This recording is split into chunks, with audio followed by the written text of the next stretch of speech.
Jadi ada dapat info dari kawan-kawan yang jaga di sini bahwa beberapa malam ini ada suara-suara aneh di dalam sini ya, di dalam rumah ini. Jadi kita mau di rumah ini, rumah kosong nih. Tuh, kesana lagi.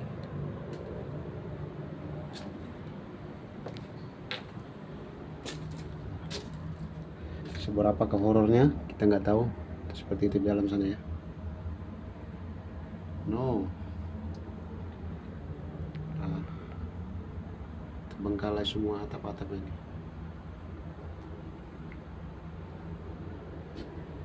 Sini juga nih dalamnya, lihat ini.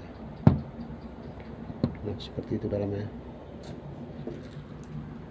Bisa kita cek dalamnya.